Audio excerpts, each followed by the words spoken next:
Good morning, everyone. It's Corinna, and welcome back to the channel, and welcome to a new day. It is Sunday, December 13th. Yes, it's my birthday. Yay! 55 years old today. Yeah, I'm a 55-year-old with a kid's mind, I guess. So, but first, I would just like to thank the good Lord for keeping me on this earth for 55 years. May I have many more good ones. So yeah. All right, so today we have a day full of cooking and baking. So things I'm going to do today is I'm going to start off with making the cherry Jello poke cake. It's probably my favorite cake, a Jello cake. So I'm going to start off with that. And then today I'm also going to fry up some tortilla chips, make some salsa for Glenn, fry up tostada shells. I'm going to put some chicken tenders in the slow cooker with El Pato sauce, so it gives it a tinge of a bite. And then tonight I'll be making chicken tostadas for my birthday dinner. So yeah, lots to do today. I've already got my second load of laundry in the wash right now. I actually wanted to address a couple of things, a couple of comments that came through. I do go through the comments, and if somebody asks something or makes a comment that, like for instance, I have my notes here. So in my last video, the vlog I did with my little Walmart haul of Christmas candy and my paper cutter, Migdalia Barreto made a comment that she was hoping to see the cutter. So I apologize for not showing you the cutter more in detail. So what I will do for Migdalia and anybody else who is interested, I will make another separate little video on the cutter. So I actually have it right here on the counter, so I'll do that video and then post it up. Okay, so, and then another person, Cherish Bays, she made a very nice comment 2 days ago. And I tried to open the comment to reply and thank her for her comment. But some comments I cannot open so I can reply. I've tried on my tablet, my phone, my laptop. And I don't know if it's a setting on your part or my part. But some people's comments I cannot open up. So if I don't reply to your comment, please don't think I'm ignoring you. I can't open it up. Okay? So Cherish, if you're watching this video, thank you so much for your comment. I really appreciate it. It was a really nice comment, just on the lines of asking people to subscribe to my channel so I can get to 1,000 subscribers. So yeah, thank you so much, Cherish. Okay, so I am going to get on with the baking, and then I'll do this video in segments. Okay, so stay tuned for the ride. And let's get to it. All right, everyone. So we are going to start off our day of cooking and baking with the Jello poke cake. Many of you may have made these before. For those of you who haven't, I hope this gives you another idea of how to make a cake. Okay, so I'm going to show you the ingredients I'm going to use. First, I'm going to need a box of white cake mix. The brand makes no difference. Use whatever you want.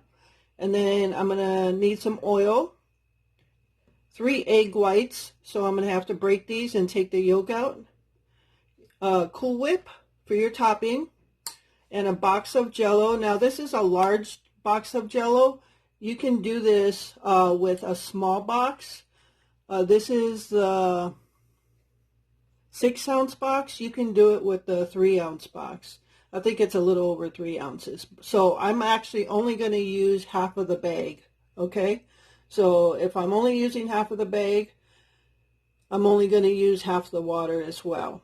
Okay? So this is strawberry. I was going to make a cherry. I thought I had cherry, but apparently I don't. So I'm going to go with strawberry. Okay?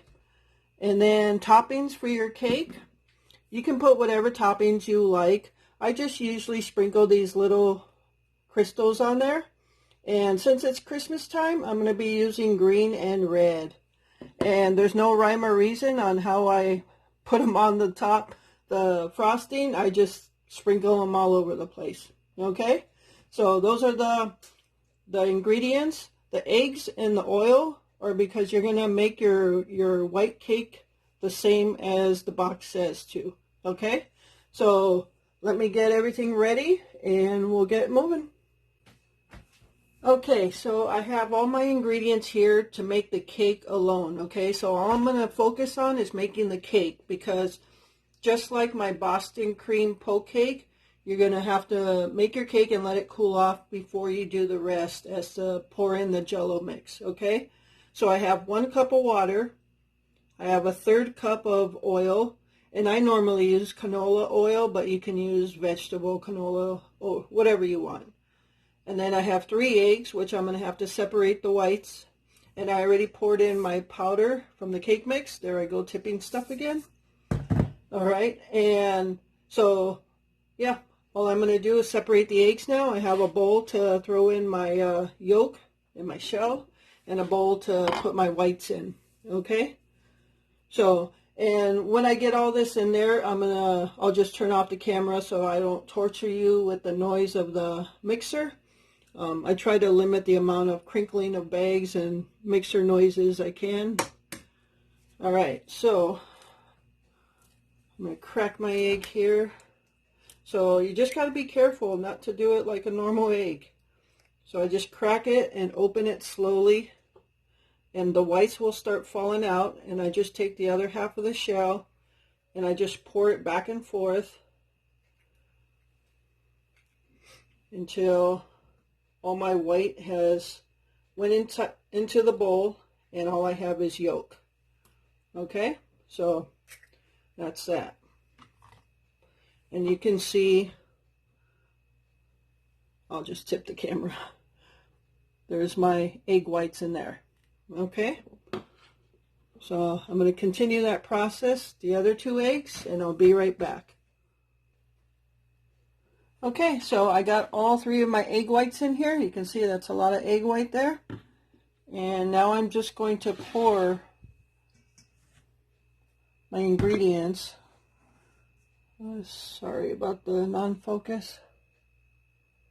All right, there we go. So I'm just going to pour all my ingredients in here, just like you're making the cake. It's my oil. And I also did already oil the bottom and sides of my cake pan. I'm using a 9x13 casserole dish, which is basically a normal see-through casserole dish. I use it as a cake pan as well. And there's all my egg whites. All right, so I'm just going to mix this all up, and I will be right back. All right, everyone, so I have my cake mix all ready to go. I'm going to just pour it in my cake pan here. And I use a spatula just so I can get most of this stuff out of the mixer bowl.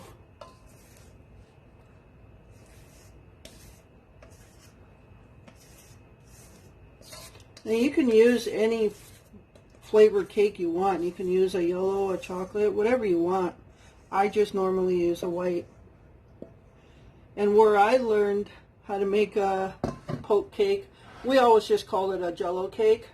When I never heard of this kind of cake before I came to Wisconsin. And when I came to Wisconsin and met Glenn's family, his sister used to make these. And she would make one for my birthday. She actually surprised me one year. We went over there for the holiday party, and she had a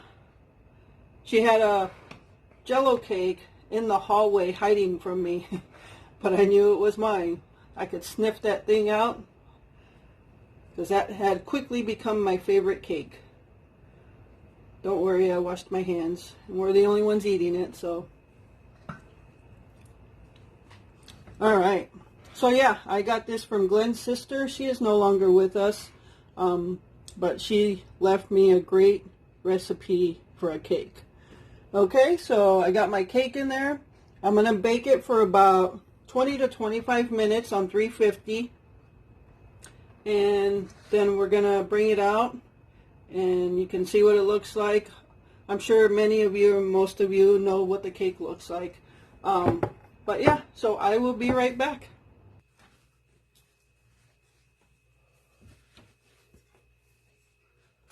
All right, cake is done. There we go. That's my white cake. And it's a little brown on top because it's done. Okay, so I checked it at 20 minutes. I set the timer for 20 minutes. And I've talked about my little jiggle test in the past, but it was jiggling, so I set it for 3 more minutes. Now, when it's almost done, you got to be careful not to let it go much longer. So 3 more minutes and it is done. So what I'm going to do now is set this over there on the other counter, let this cool off, and then when that's cooled off, we'll do the whole Jello thing. But for now, I'm going to set this to cool off, and I'm going to get started on putting the chicken in the crock pot. So stay tuned for that. All right, everyone, so I am ready to put my chicken in the slow cooker. A couple of you had made comments about my slow cooker that you liked it, and yeah, so yeah, the slow cooker we've had for almost the entire 18 years I've been here. So it has given us a lot of meals that we put through there. So I've said this before, I'm a little old-fashioned. I'll prefer my slow cooker over a pressure cooker any day. I don't know what I'm going to do with our pressure cooker. I don't use it. Maybe I just didn't give it a chance, but I don't like it. It's got too many buttons on it. This one has low, high, warm, off. That suits me just fine. So I'll stick with that. All right, so all I'm using is chicken tenders, and I've already got them seasoned up. And what I put in the slow cooker was a can of chicken broth, because most of you know, or all of you know, this type of chicken isn't going to give you a lot of juice. So you have to juice that. So I just put in a can of chicken broth, and then later on, in a couple hours, I'm going to throw in our famous stuff that we use for our Mexican meals, el pato sauce. So most people use like seasonings to make it hot and everything. I just don't want to buy a bunch of seasonings, so I just use el pato sauce, and it works for us. We like it, and it's 79 cents. So can't go wrong. And it's got all the spices in it already, so it's hot. It's got a spice to it. So I don't have to add anything else. And if we like it, and that's all that matters, I guess. So, all right, I'm going to go ahead and throw my chicken in. I've got the slow cooker preheating at high. Once I get the chicken in and get it ready to roll, I'm going to turn it down to low and let it cook away. So yesterday when I did the ribs in the slow cooker, it took 6 hours on low. So this chicken, I can't imagine, would take any longer, if even that amount of time. So, all right.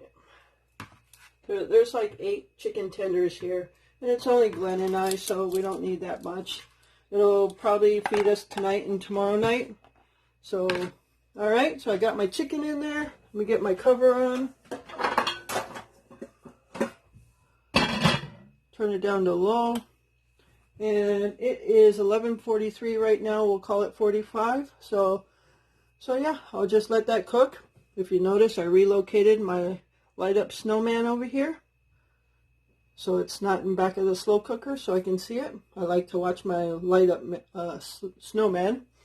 All right, so next thing on the agenda, I'm going to make the salsa now, and that is super easy. And again, for the salsa, what am I using? El pato sauce. Yep, that's right. I don't put a bunch of seasonings in it, and Glenn likes it, and he's the only one that eats it, so that's the way I do it. So it's super easy, and we'll get to it here in a minute. All right, stay tuned. All right, everyone, so I am going to be making the salsa for Glenn now, and it's going to be super easy. There's no seasonings to it. All I'm going to be using is 3 tomatoes, and these are those smaller Campari. I don't know how it's pronounced, but smaller tomatoes. I'm just going to be using the last 3 I have. 1 onion, and 2 cans of, yes, the famous El Pato sauce. This is the green can. There's 2 different color cans. I'm going to use one of each. The green can actually is a jalapeno sauce. So the two together is usually what I do for his salsa. Do 1 and 1, and that is all I'm going to use for this salsa. Glenn likes it, so as long as he likes it, that's all that matters. I know a lot of people, when they make salsa, they put a bunch of different seasonings and jalapenos. Well, this is a jalapeno sauce, so there is bits of jalapenos in those. And if you don't have tomatoes, you can use diced tomatoes from a can, anything like that. But I've been making this for him for years now, and he loves it, so that's what I make for him. Okay, I don't eat jalapeno or salsa myself, so I'm going to get the tomato and the onion cut up and then get it mixed in there with the El Pato sauce, and then I'll just show you how it looks at the end, okay? Super easy. All right, everyone, so I've got my tomato and my onion chopped up for the salsa, and it's basically that. And now I'm just going to add in my 2 cans of pato. And again, this green can is jalapeno sauce, and it's got little bits of jalapeno in it. And either can is going to give you spice.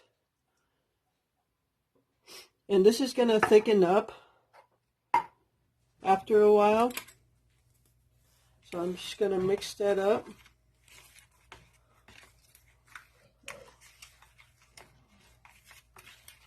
Some people like jalapeno or salsa like a watery, runny. Some people like it thick. This starts out thick as it is, and then over time it'll thicken up a little bit, and you just got to stir it up. So that's the salsa. That's ready to go. So salsa is done. So I'm just going to put a cover on this and let it sit for a bit. And next thing I'm going to do is I'm going to bring the cake back over and get the Jello poured over it so we can get that in the fridge to chill so the Jello can set. All right, so stay tuned.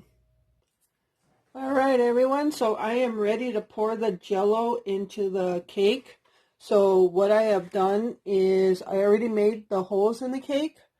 You can see that, just like I did with the Boston cream poke cake. I took the end of a wooden spoon and just poked holes everywhere. So that's all I did for that. Now for the Jello itself, basically, as I said before, I have a large box of Jello. I'm using strawberry flavor. You can use whatever flavor you want. And all I did was take half of that bag. So the other half I have here in a baggie for next time. And all you're going to do is put your Jello mix in a bowl. Put 1 cup of warm water. It doesn't have to be boiling, just warm water from the tap. And just mix it up. I'm not going to tip this. I'll definitely spill it everywhere.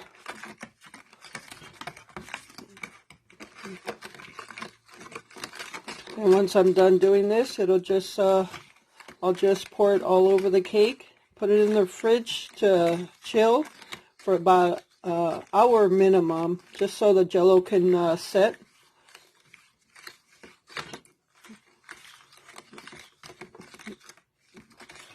Boy, this is going to be a long vlog. This is going to be called my birthday vlog.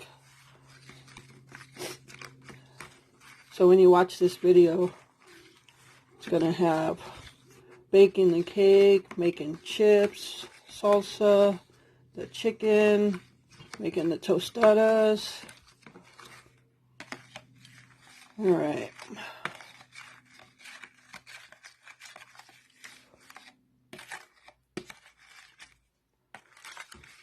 It doesn't have to be perfect. And again, with the Jello, you can use any brand name. You can just get a box of Great Value brand or whatever brand you can find. I just happen to have Jello.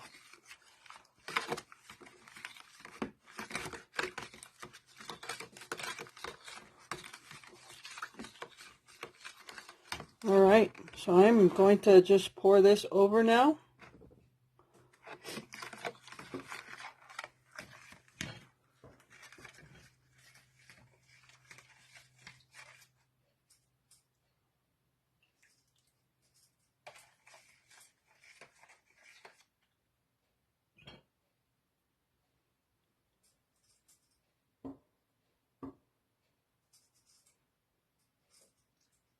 And it'll fall to the side. That's okay. And if you need more Jello mix, just use the rest of the bag if you have a big bag. I just like to make sure I get it in all the holes. I'm going to turn it around.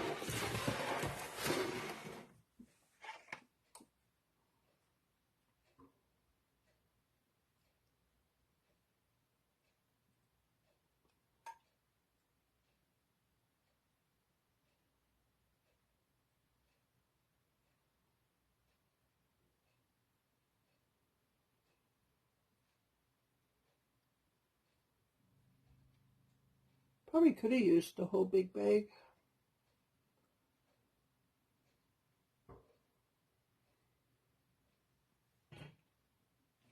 But it looks like it's got a pretty good amount down in the holes. With Jello, it's a little different than the pudding from the Boston cream cake. With Jello, because it's so much liquid, you don't want to saturate the cake either, because then it'll be like soggy. So I think I'm going to leave it as is. So I think we're good. All right. Yeah. Okay. So I'm going to go ahead and put this in the refrigerator for about an hour before we top it with whipped cream. So let's do that. And then the next thing I'm going to do is start cutting up the tortillas into chips so I can get those fried, okay? Stay tuned. Okay, everyone, it's time to make the tortilla chips, and I'm sure I'm not the first to make tortilla chips. I'm sure most of you, if not all of you, have tried to make your own or made your own tortilla chips, if not seen how it's done.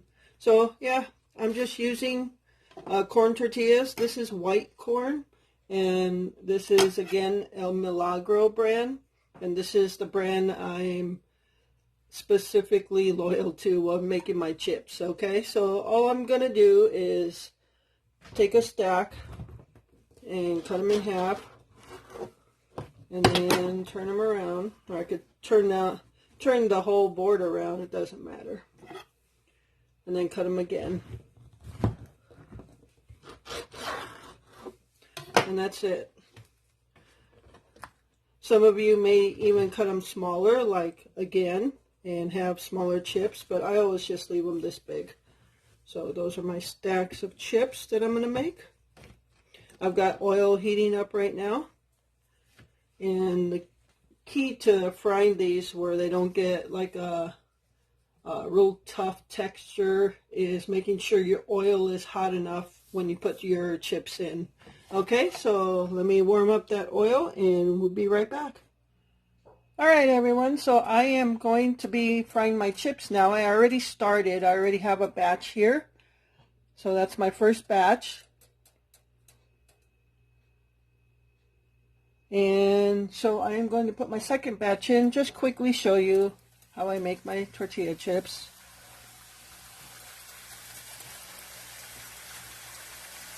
I've been letting my oil heat up for a while. When you put your tortillas in there, you definitely want that sizzle.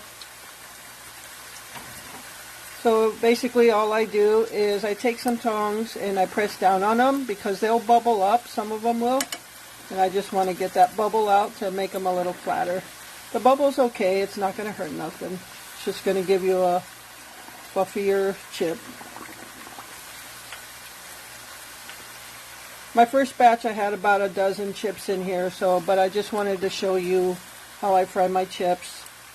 And when they've got enough time on this side, you'll see that they'll start to brown, and then I'll flip them over You want to make sure they're nice and crisp. You don't want that real tough texture on your chip. So then when I put them over here, I just dab a little salt on them. Light salt, we use the light salt, 50% less sodium. So that's all I do for my chips. And you can see right here starting to brown a little bit. And that's what I want. Alright, so I'm going to fry up all my tortilla chips. Then I will be back when I'm done. Alright, stay tuned. Alright everyone, I am still frying up some tortilla chips, but I am going to give Glenn some tortilla chips with salsa so he can munch on until the actual meal is done. So that's how we usually do it. I make the chips and salsa early enough so he can munch on that before our supper's done. So on the salsa, I don't want to tip it too much, but you can see some watery stuff there, but for the most part it's real thick now. So alright, so I'm going to hand this over to Glenn so he can munch, and I'm going to continue frying up the rest of the chips. Alright, stay tuned. Alright everyone, so there is my bowl of chips that I fried up, and they are good. I had a little taste test. I given Glenn some chips, as you saw, with his salsa, and he is over there sniffling and wiping his eyes, and the salsa's a little hot. So, and he said he must be turning into a wuss because he used to be able to handle so much hot stuff, and I still make it the same hot. So, so he thinks he's turning into a wuss. So yeah, there is my bowl of chips, and the only thing I don't have is avocados to make some guacamole for it. I just didn't get any avocados. Julie from Dinner on a Dime, if you could send me some of those avocados you got in that big box, that would be wonderful. Just kidding, Julie. So, yeah. All right, so chips are done, salsa's done. All I got to do is put the whipped topping on the cake and the crystals. I'm going to check how the chicken is doing over here and shred that all up. Oh, I know what I got to do now. Oh, I got to go turn the stove back on. I got to make my tostada shells. So, all right, I'll be right back, and stay tuned. All right, everyone, I am making my tostada shells now. So all I do is leave that tortilla as a whole. And then, again, make sure your oil is nice and hot. I take my tongs and I split them like that to press down on the sides of the tostada or the tortilla. So that way you have a flatter shell. You see how that oil is bubbling? It means it's really hot. See how my tortilla is just kind of staying on the flatter side? You kind of almost have to help it. Otherwise the sides will curl up and you'll have probably a taco shell, which isn't a bad thing either, but the goal is to have tostada shells. And you want this nice and cooked also, so you have that crispiness. This is the same exact tortilla from my tortilla chips, so you want that same crispiness. The only bad thing is when you have this thing loaded up with the beans and the chicken and all your fixings, you take a bite and that thing might fall apart. So just be prepared for that. Alright, I'm going to turn it around, flip it over. You can see the brownness on the tortilla, getting some glare from the stove light, but you can see. But having it that brown, like I'll show you on this one, you almost want it, you do want it that brown because that just brings out more flavor in the tortilla. That white corn, it'll just bring out more flavor. Alright. And I just drain out the oil.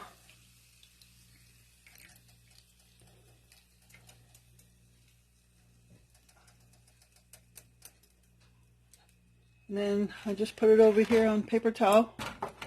And again, just give that a dab of salt. And that is it. Alright, I'm going to make the rest of them. I'm going to make about 6 tostada shells, just in case we get a little hungry late tonight.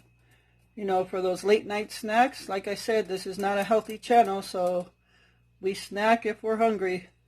All right, stay tuned. Okay, everyone, so the cake is ready to be frosted. So let me show you. You can see some of that Jello down in the holes there.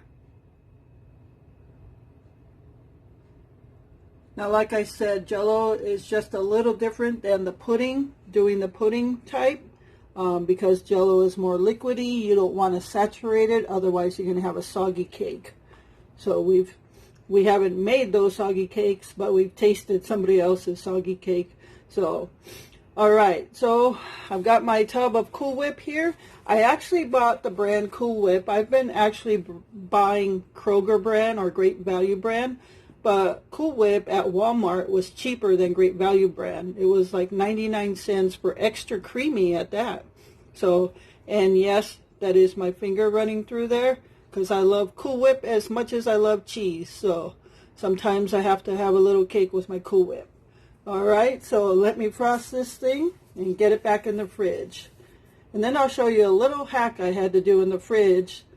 Because our refrigerator is like super small. I'm taller than the refrigerator. So we don't have a lot of room. So when I make a cake like this that has to go in the fridge, I'm limited for space. So I'll show you what I did to get it in there. Okay, so meanwhile, let's get this thing frosted and sparkled with crystals and make it look like Christmas.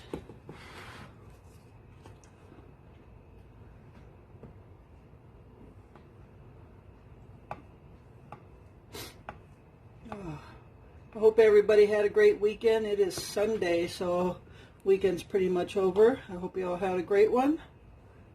I know I did.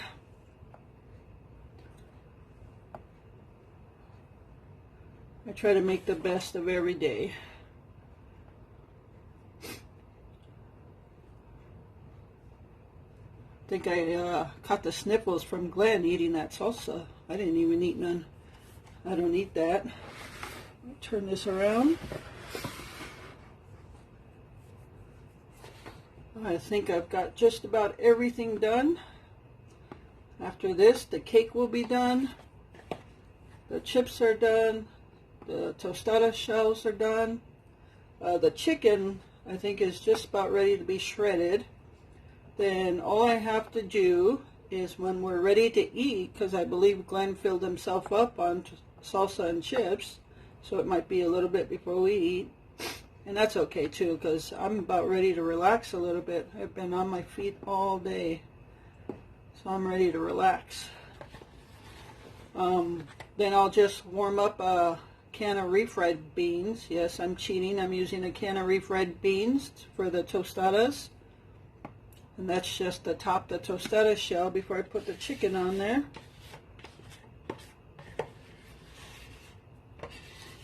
So I am using one entire 8-ounce tub of Cool Whip on this. I actually bought two just in case, but I'll go with one right now. Looks like there's a good layer on the side. You can see the side there. All right.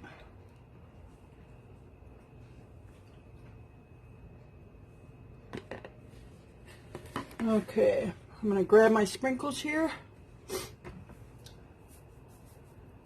Like I said, I got no rhyme or reason of how I put these on. I just throw them on there and make it look like Christmas.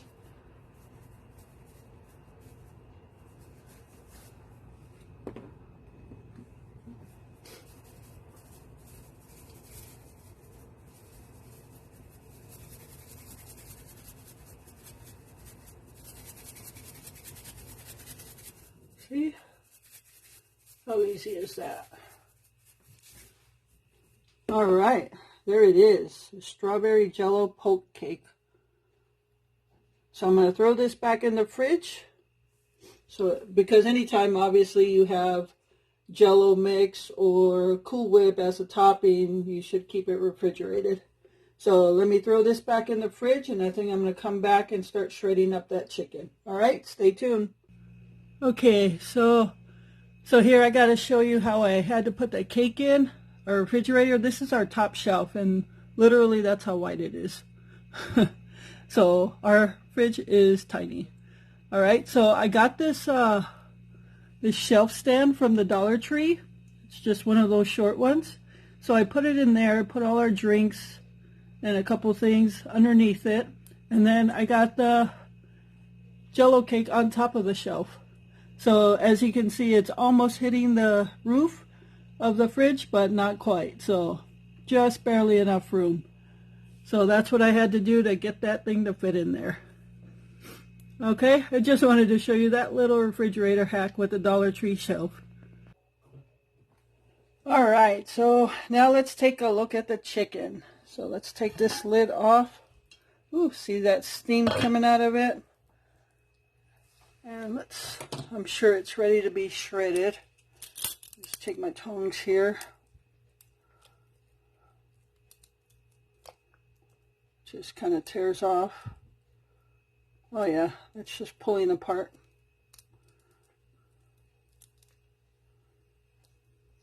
Alright, so that is ready to go. So let's see what time it is, how long it took. So it's 4:38 now. It took almost 5 hours completely on low.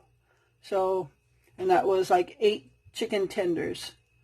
Alright, so I'm going to go ahead and shred this up and I will be right back. Alright, got my chicken all shredded up there. Just sitting in the juice, and let me tell you, that has a bite. So, definitely a little bitey. Alright, so I see I'm going to have to douse it with some sour cream on my tostada to kill that bite a little bit. So, hopefully that works. Alright, so that is done. I'm going to cover that back up. I have turned it off now. It's going to stay warm for a while. I'm going to go ahead and unplug it. But in the slow cooker, that thing stays warm for a long time after you turn it off. So I'm just going to leave it there. Alright, I just want to show you my little light up cardinal thing. I got that a few years back at Menards. It's battery operated. It's a LED candle, obviously, but I love that thing. I brought my 2 light up things in here, knowing I was going to be cooking all day. I wanted some light up things in here, and then at night I'll take them back out to the living room. Alright, so everything is done. All I gotta do, like I said, when we're ready to eat, is warm up the refried beans from the can, and then that's it. So it is 4:45 right now. I started the chicken about 11:45, so we probably won't eat for a little while yet, since Glenn is filled up on salsa and chips, and I'm really not that hungry either. So, but at least everything's done. I've been doing my cleanup as well as I've been going, so all the dishes are done except the frying pan with the oil in it because it's super hot. So, alright, I will be back when we do make our tostadas so you can see the end result with everything. Alright, stay tuned. Alright everyone, we are just about at the end. The only thing I have left to do is serve our tostadas on the plate. And so that's going to be a quick ending so we can eat. But I just wanted to thank everybody for joining me in on my birthday vlog. It's going to be a long video. I didn't mean to make it this long, but I wanted to show you everything I was making. And so thank you so much for taking time out of your day to watch this video. And thank you everybody who wished me a happy birthday. It meant a lot to me. Thank you so much for doing that. And so yeah, I'm just going to plate our tostadas. I hope you have a great night and a great week. So remember to be good to yourself, take care of yourself, be good to others, and until next time. Alright folks, just plating up our tostadas. I got my pan of refried beans here, and all I'm going to do is put them on the tostada shell that I fried up. And this is just going to top it. And we're going to top it with chicken on top of that. And the chicken got a little at room temperature sitting in the crock pot, so I just warmed up a little pan of it. So, alright, that is one. I'm sorry, I was probably holding that too high. So that's all I do with the beans, is just cover the tostada shell. And then I just throw some chicken on top of it.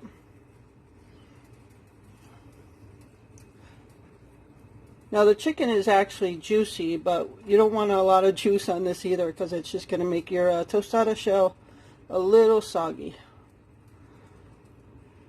Alright, so how much chicken you put on is up to you, but that's basically all you do. And then put your toppings on from there. I'm about to lose some chicken. Alright, so I'm going to put my topping on. Be right back. And there we go, folks. There's our tostadas. Chicken tostadas. And in the bowl there I got some salsa for Glenn, which he's going to put on his tostada. Otherwise we're just using sour cream and cheese. And you notice mine has a lot more cheese than Glenn. He doesn't like that much cheese. I do. So, alright, there you have it, folks. I hope you enjoyed this video. We'll see you next time.